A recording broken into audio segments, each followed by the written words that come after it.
माझ्या महायुतीच्या सहकारी भगिनी बंधूंनो आणि पत्रकार मित्रांनो, या मेळाव्याला बोलायच्या अगोदर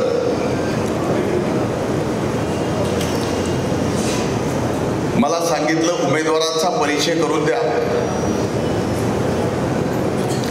महायुतीच्या आपल्या नगराध्यक्षाच्या उमेदवार आहेत, ज्या बाजीरावला त्यांनी पद्मश्री केलं, त्या सौ पद्मश्री बाजीराव धर्माधिकारी. प्रभाग क्रमांक 1 मध्ये आपले उमेदवार आहेत सौ वंदना अश्विन कुमार आघाव. प्रभाग क्रमांक 1 चे आपले उमेदवार आहेत दीप करून दिला. तसा परिचय तुम्हाला होता. मेळावा प्रचाराच्या नारळ फोडायची सुरुवात, त्यामध्ये मग उमेदवाराच्या परिचयाचा प्रपंच आलाच, म्हणून थोडासा वेळ घेतला. मला आज सांगायला अभिमान वाटतो. ताईंना हे माहीत आहे का नाही मला माहीत नाही, पण उभ्या महाराष्ट्रात पूर्ण महायुती म्हणून एकत्र लढणारी ही परळीची महायुतीची नगर परिषदेची निवडणूक आहे की ज्याच्यात भारतीय जनता पार्टी, राष्ट्रवादी काँग्रेस पक्ष, शिवसेना आणि रिपाई सुद्धा मोकळं नाही जागा देऊन, उगच नाही. म्हणून ज्या वेळेस महायुती एकत्र सबंध महाराष्ट्रामध्ये एकाच ठिकाणी येऊन लढत असेल आणि समोर मात्र कोण कसं लढतंय, काय लढतंय याचा पत्ता नसताना, माझी आपल्याकडनं एवढीच अपेक्षा आहे की महाराष्ट्राला जसं आज महायुती म्हणून आपण लढताना दाखवलंय, तसंच महाराष्ट्राला दाखवून देऊ की महायुतीचे 100% उमेदवार या परळी वैद्यनाथ नगर परिषदेत निवडून आले. काही अडचणच नाही, पण अडचण नाही असं समजू नका. जेवढ्या निवडणुका वरून खाली खाली खाली जातात, म्हणजे लोकसभा झाली की विधानसभा, विधानसभा झाली की नगरपालिका, तशा तशा निवडणुका अडचणीच्या होत्या. या वर्षी या निवडणुका तर एवढ्या अडचणीच्या झाल्या, मी हात जोडून पहिल्यांदा ज्यांना मी उमेदवारी देऊ शकलो नाही ते कदाचित विजयी झाले असते, पण देऊ शकलो नाही, त्याबद्दल मी हात जोडून या ठिकाणी सर्वांची दिलगिरी व्यक्त करतो. पण आपण नाराज होऊ नका, निराश होऊ नका. तुम्हाला सुद्धा तेवढ्याच सन्मानानं, तेवढंच आत्मीयतेनं आणि तेवढ्याच सन्मानाचं पद महायुती देईल, हा शब्द मी या निमित्तानं आपल्या सर्वांना देतो. घरी गेलो त्यावेळेस कॉफी घेत असताना मला असं काही दिसतच नाही, निवडणूक अशी वाटत नाही, पण वाटत घुसल्यावर कळतं काय चाललंय. माझी सर्व उमेदवारांना हात जोडून कळकळीची विनंती आहे. ही निवडणूक महायुतीची, ही निवडणूक तुमची, ही निवडणूक माझी, ताईंची अतिशय प्रतिष्ठेची निवडणूक आहे. आमच्या प्रतिष्ठेच्या पेक्षाही या परळी वैद्यनाथ नगरीमध्ये जो जो कोण राहतो त्याच्या प्रतिष्ठेची, अस्मितेची आणि अभिमानाची, स्वाभिमानाची ही निवडणूक आहे. कारण गेली 1 वर्ष या परळी नगरीला ज्यांनी कुणी बदनाम केलं त्यांना चोख उत्तर थोबाडाचं द्यायचं असेल तर 3 तारखेला 100%ला 100% द्यावे लागते. विड्रॉच्या 2-3 दिवसात ताई बराच त्रास झाला. अनेक सहकार्याचे अश्रू मी पाहिलेत. उमेदवारी नकार दिल्यामुळं अनेक सहकारी माझ्या गळ्याला पडून रडले. अनेक सहकारी रुसून गेले, अनेक सहकाऱ्यांनी रुसून जाऊन फॉर्म पण काढला नाही. पण हळूहळू त्यांनाही जाणीव व्हायला लागली की त्या दिवशी आपण रागारागात फॉर्म भरला, रागारागात विड्रॉल केला नाही, पण त्याचा राग आज या ठिकाणी संपलाय. एक एक जण येऊन पाठिंबा देत आहेत. ज्यांनी पाठिंबा दिला आज या ठिकाणी कुरेशी साहेब आला का? आलाय कुठे? ये इकडे. माईच्या तुला त्रास दिलास मला इकडे. आज तू यामुळे मी मुंबईला ऍडमिट व्हावं लागलो.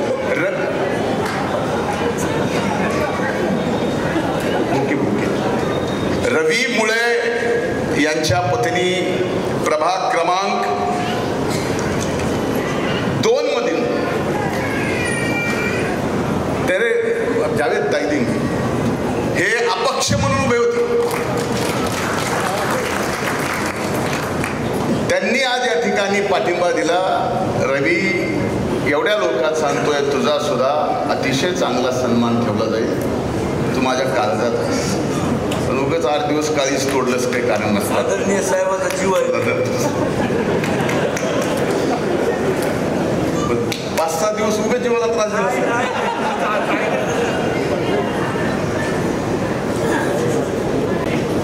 वेदना झाल्या, काही जणांनी माघार घेतली, काही जण उभे. आजही काही जणांना वाटतं की आपण निवडून येतो. पण आज इथं महायुतीच्या सर्व उमेदवारांना सांगायचं, माझी विनंती आहे, तुमचं जेवढं मतदारांवर लक्ष आहे, आपल्यापैकी किती जणांना माहिती आहे घऊभर आगाव जास्त लक्ष माझं आहे. हे बरेच दिवस नगरसेवक असणाऱ्यांनी सांगावं हात वर करून. त्याच्यामुळं आपली जशी जोडी लावली आहे त्याच जोडीला मतदान मागायचं तसंच. आणि वरती घड्याळ, वार्डात कमळ घड्याळ, कमळ घड्याळ घड्याळ, वाडा धनुष्य कमळ धनुष्य कमळ घड्याळ, वार्दा घड्याळ धनुष्य घड्याळ घड्याळ धनुष्य. याच्या पलीकडं दुसरं कृपा करून करू नका. इथं भर निवडणुकीत आम्हाला काहीतरी उगच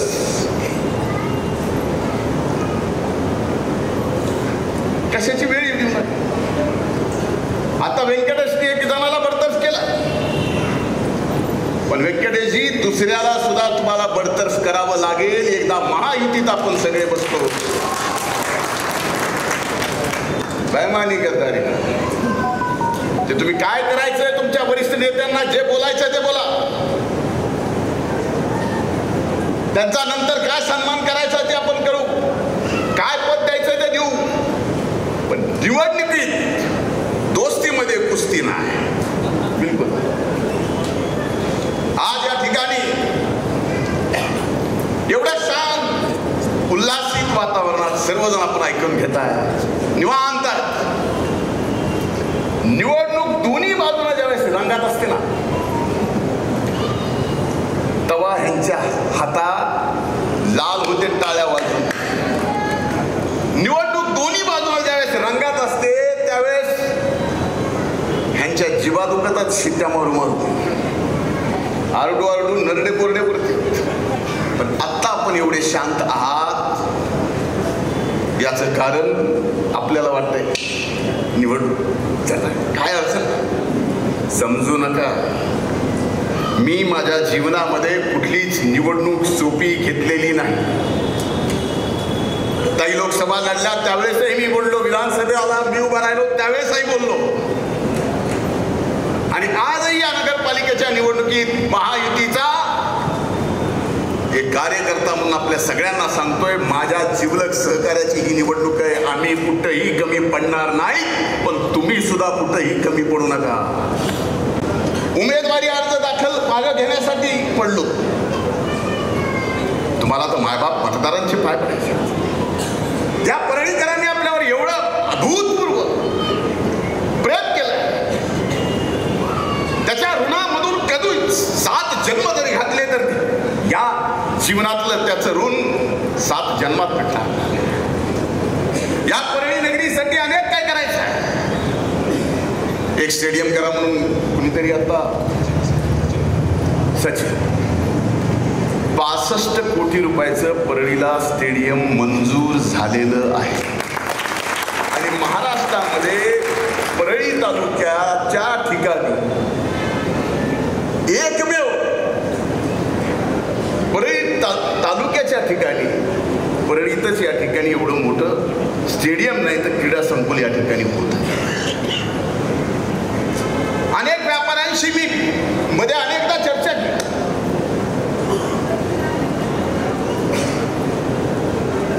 पूर्वी जसा व्यापार होता मागच्या वर्षी तसा या वर्षी नाही असं काही जणांचं म्हणणं. दिवाळीत मी प्रत्येक ठिकाणी फिरत होतो. पण एक लक्षात घ्या, आपल्या थर्मलचे 4-5 संच बंद पडले. ताई त्या दिवशी सभागृहात होत्या. माझा याच परळीच्या परळीच्या थर्मल पॉवर स्टेशन 90 संच मंजूर करण्याच्या संदर्भात मी प्रश्न उपस्थित केला होता. माननीय मुख्यमंत्र्यांनी उत्तर दिलं की 90 संच मिळवून द्यायचा प्रयत्न तर करूच, पण ते जर नाही झालं तर 350 मेगावॉटचा सोलारचा प्रकल्प आपल्या या थर्मलच्या जागेमध्ये देण्याचं सभागृहात त्यांनी मान्य केलं. परळीची नगरपालिका मधल्या काळात प्रशासकाने चालवली, पण आजपर्यंत बघा परळीच्या नगरपालिकेने कधीच कुठल्याही, अनेक व्यापारी इथं बसले सांगू शकतो जे टॅक्स भरते, परळी नगरपालिकेने मागच्या 10 वर्षात कुठलाही 1 रुपयाचा टॅक्स ना पाण्याचा ना कशाचा वाढवला नाही. एक प्रसंग असा आला होता, त्यावेळेस आपण एकत्र करून टाकायचं. किशोरराव माळी साहेब आले, सुप्रीम कोर्टाने 9 कोटी रुपयाची ऑर्डर दिली. 9 कोटी रुपये चंदा द्या, त्याच्याशिवाय तुमचे खाते बंद 1 वर्ष राहिले. पण नगरपालिका चांगलीच चालली. काही गोष्टी कमी जास्त आहेत, त्याची सुधारणा करणारच आहे. आज परळीची प्रगती तुम्हाला पुढच्या वर्षी दिसेल, ज्या दिवशी ऍग्रिकल्चर कॉलेजचं काम पूर्ण होऊन तिथं ऍडमिशन होतील, ज्या दिवशी पशुसंवर्धनचं कॉलेज 450 कोटी रुपयाचं, 225 कोटी रुपयाचं कॉलेज ऍग्रिकल्चरचं, ही गुंतवणूक आहे. इथे येणारे विद्यार्थी त्यांचं परळी शहरातलं फिरणं, त्या फिरण्यातून व्यापार होणं आणि त्या व्यापारात उठाव निर्माण होणं, हाही त्याच्या पाठीमागचा उद्देश आहे. म्हणून परळी नगरीमध्ये आज आपण पाहतोय तीर्थक्षेत्र विकास आराखडा सुरुवात ताईंनी केली.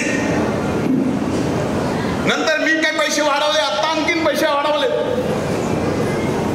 हे तीर्थक्षेत्राचं काम 1 वर्षाच, कारण सगळं दगडाचं काम 1 वर्षाच्या आत संपून याच वर्षाच्या शेवटपर्यंत ताई आपल्या दोघाला प्रयत्न करायचा आहे की आपल्या या द्वादश पंचम वैद्यनाथ प्रभूला प्रसाद योजनेमध्ये केंद्राच्या घालायचं आहे. एकदा का ते गेलं की जसं आज उज्जैन झालंय, आपलं अनेकदा जाणं होतं ताई. म्हणून माझी आपल्याला विनंती आहे, कुणी कधी कमी पडलो नाही. या परळीच्या विकासाच्या संबंधातलं आमचं एक विजन आहे. आता समोरच्यांचं विजन काय असेल, समोरच्या नगराध्यक्षाच्या उमेदवाराचं विजन काय असेल, कमाल आहे. विधानसभेला सोबत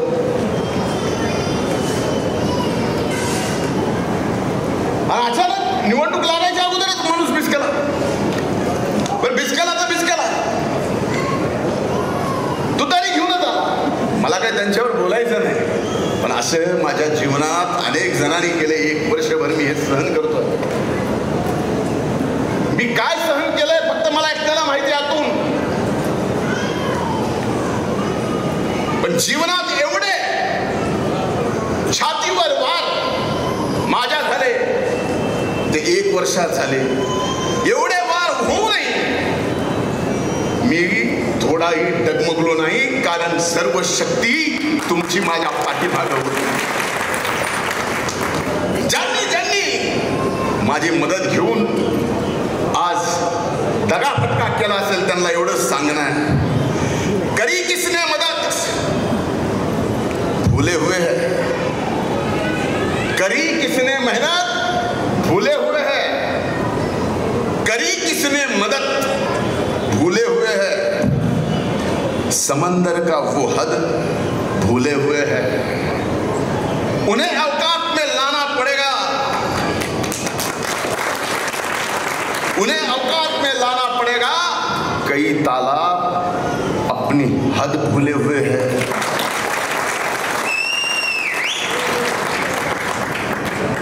आत्ता एक वाजली, आत्ता वाजली परळी द्यायचं उठसूट कसंही आरोप करायचे का? या गोष्टीचा तुम्हाला वेता नाही झाला? हो मला माहिती, परळीत काय, परळीत असं, परळीत तसं, परळीत हे, परळीत ते. माझं नात्याचं शेत तर शमशान घाटाचं म्हणले, खोदा म्हणले एकदा बघा. अरे काय किती सहन करायचं? हे सहन मी केलं, गप्प राहिलो, कारण शेवटी संयम महत्वाचा असतो. आपणही सर्वांनी तशा परिस्थितीत ताकद उभी केली.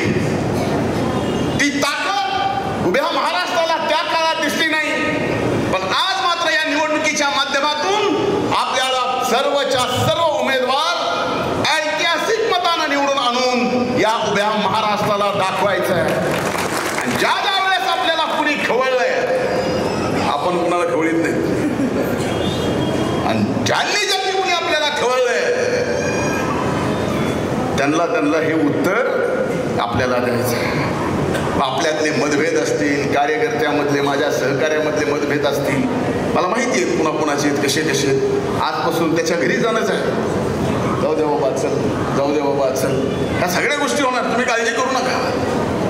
माझं जे काम आहे ते एवढंच चोख करतोय, आणि मला खात्री आहे माझ्यापेक्षा चोख काम निवडणुकीमध्ये जर कोण करत असेल तर समोर बसलेले महायुतीचे माझे सरकारी तत्व. आता इथून पुढचं सगळी जबाबदारी तुमच्यावर आहे. मतदारांच्या दारापर्यंत जाऊन तिथं डोकं ठेवायची, आणि तुमच्या निवडणुकीत हा विजय ऐतिहासिक करायची जबाबदारी ताईंची आणि माझी आहे. तिथं कुठेही आम्ही कमी पडणार नाही, हे वचन मी या निमित्तानं देतो. बाबांनो आत्ताच सांगतो, ज्याला कुणाला काय इकडं तिकडं करायचं असेल, खालचं धरायचं, वरचं सोडायचं, वरचं धरायचं, खालचं एक सोडायचं, तिसरं धरायचं, ह्याचा हात त्याच्या हातात, त्याचा हात त्याच्या हातात, गळ्यात त्याचं हे, त्याचं तिकडं, असलं काही करू नका. मला आपल्या सगळ्याला माहिती आहे, सगळ्याला माहिती. शकील भाई साहब है, अल्ताफ है यहाँ पे, अनवर मियाँ, सलाम अलैकुम, हाँ साहब, सब पे ध्यान है. बाबा मेहनत करनी पडेगी. म्हणून माझं आपल्याला सांगणं, इथं उपस्थित सगळ्यांना, बैजनाथराव आहेत, सगळे उमेदवार, सगळ्याला सांगणं, नितीन बाबा नीटा. त्यामुळं आपण निश्चित राहा, पण आजपासून 2 तारखेपर्यंत स्वस्थ बसायचं नाही. जसं विधानसभेला, जसं लोकसभेला आपण अथक परिश्रम घेतले, एक एक मत बाहेर आणलं आणि ऐतिहासिक विजय या ठिकाणी मिळवून दिला. एवढ्या मतानं ताई खरंच निवडून आलो नसतो ना, तर मला वाटतं एवढा वर्षभर मला त्रास झाला नसता. पण इतिहास रचायचा होता, इतिहास रचवला, आणि ते इतिहास रचवताना जर एवढा त्रास झाला तरी चालेल, प्राण गेले तरी चालेल, गेले तर याच परळीच्या मातीसाठी जावे, या परळीतल्या मातीतल्या माणसासाठी जावे. आजपर्यंत सेवा करत आलोय, 12 महिने 24 तास जगमित्र चालू होतं. जे काही असेल नसेल गोरगरिबाला मदत आपण करत होतो. आज 9-10 महिने झाले कार्यालय चालू आहे, काम चालू आहे. हे सगळं बोलत असताना आपल्यासोबत आपला एक व्यक्ती नाही, माझ्यासारख्या एक कार्यकर्ता म्हणून सहकार्याला सहकार्य समजतो म्हणून मला सुद्धा याची कुठंतरी आजच्या कार्यक्रमात जाणीव करून द्यावी लागते. काय चुकलं काय नाही ते बघेल न्यायालय, पण ती जाणीव नक्कीच बनते. म्हणून आज या 8-9 महिन्यात जरी कुठं आम्ही कमी पडलो असेल तर येणाऱ्या 4 वर्षात ती कमी पूर्ण भरून काढायची जबाबदारी या ठिकाणी आम्ही दोघंही घेतो. पुन्हा एकदा आपल्याकडनं पूर्ण ताकदीने लढण्याची अपेक्षा ठेवून इथंच थांबतो. खूप खूप धन्यवाद. जय हिंद, जय महाराष्ट्र, जय महायुती.